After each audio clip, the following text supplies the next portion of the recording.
To my class, and in this in continuation with case-based multiple choice questions.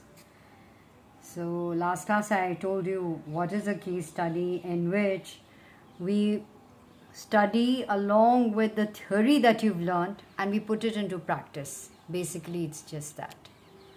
Okay, so when you're looking at this case study, you'll come to know, okay, ये small scale industries where industrial development की बात हो रही है, and then इसमें we have what is known as India's micro small and medium enterprise MSME. उसके बारे में हमने जैसे लास्ट क्लास में एक बार मैं फिर से एक बार पढ़ लेती हूँ, but I will read it in English only.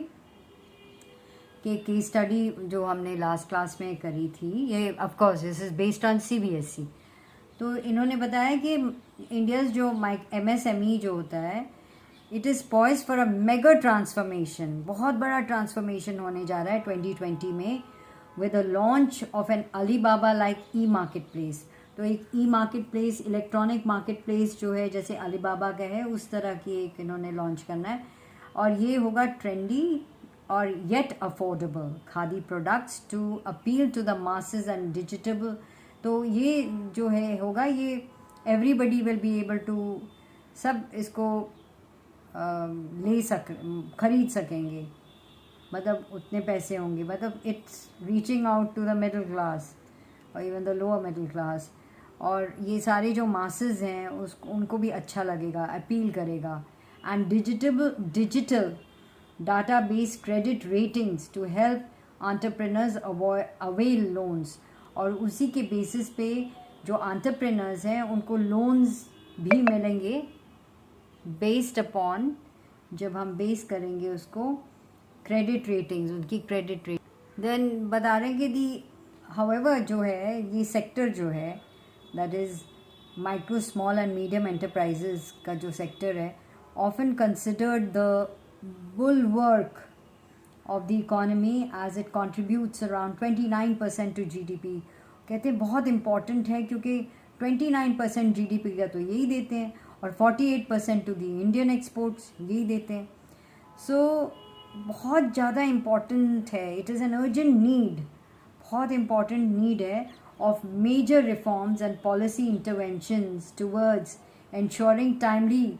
बोलेंगे इसमें बहुत सारी चेंजेस करनी पड़ेंगी, रिफॉर्म भी लाने पड़ेंगे, गवर्नमेंट पॉलिसी इंटरवेंशन इन बीच में उनको आना भी पड़ेगा, हेल्प भी करना पड़ेगा. क्यों? Towards what? कि इंश्योर करने के लिए दो चार चीज़. एक तो है availability of low cost credit, ठीक है. Then improving ease of doing business, कोई भी बिजनेस शुरू कर सकता है. फिर जो इनकी टेक्नोलॉजी है उनको अपग्रेड करोगे ताकि they can stand any competition. And then to take on the formidable challenge of creating millions of job. और फिर और भी इसका इम्पोर्टेंस है कि बहुत सारी जॉब क्रिएशन हो जाएंगी, अनएम्प्लॉयमेंट की प्रॉब्लम कुछ हद तक सॉल्व होगी. एंड देन उससे भी ज़्यादा इम्पॉर्टेंट है कि distribution of equitable distribution of national income होगा. बहुत सारे लोग जब कमाएंगे, खुद सेल्फ एम्प्लॉयड होंगे, they will be able to get income, so they will be able to compete with the people there and achieve large scale import substitution. और बहुत सारे import substitution का मतलब क्या होता है कि जो आप चीज़ें import कर रहे हो ना, वो आप बना रहे हो, घर में ही बना रहे हो अपने domestic. So you know these are key things. Based on this you can get any question. आप जैसे पढ़ोगे आप सोचो. So the World Bank has recently approved loan worth rupees $550 million, not rupees, sorry, dollar. $750 million का loan उन्होंने मंजूरी दी है. Why? ताकि आप जो इनकी इमीडिएट प्रॉब्लम है अबाउट ऑफ पैसे की, वो ख़त्म हो जाए. Immediate liquidity and credit needs of India's MSME sector that has been severely impacted by COVID-19 crisis. जो ये हमारी क्राइसिस आई है कोविड या कोरोना वायरस से, वो जो पैसों की प्रॉब्लम आई है सब जगह, वो थोड़ी कम हो जाए. और इससे जो हमारा एक नारा था आत्मनिर्भर भारत, जो विजन था गवर्नमेंट का, वो कुछ हद तक उसको एक पुश मिले. तो यही है। तो आपने क्या देखना है कि हम लोग ने फर्स्ट 2 क्वेश्चंस कर लिए थे, अब हम करेंगे third and fourth. So go to my first video to see what are the answers for the first 2 questions. Second है read the following statement, assertion A for assertion, R for reason. अब assertion A क्या है कि small scale industries ensure a more equitable distribution of national income and wealth, ये assertion लिखा है और इसके साथ रीजन दिया हुआ है कि the ownership of small scale industries is more widespread than the ownership of large scale industries, ये रीजन हो सकता है। अब आपने करेक्ट, इनमें से आपने select the correct alternative from the following. A, both A and reason are true, both assertion भी ट्रू है, रीजन भी ट्रू है। या बी है both assertion and reason are false. या सी है assertion A is true and our reason is false। ठीक है, तो ये भी हो सकता है, उन्होंने बोला है। या assertion A is false and reason R is true।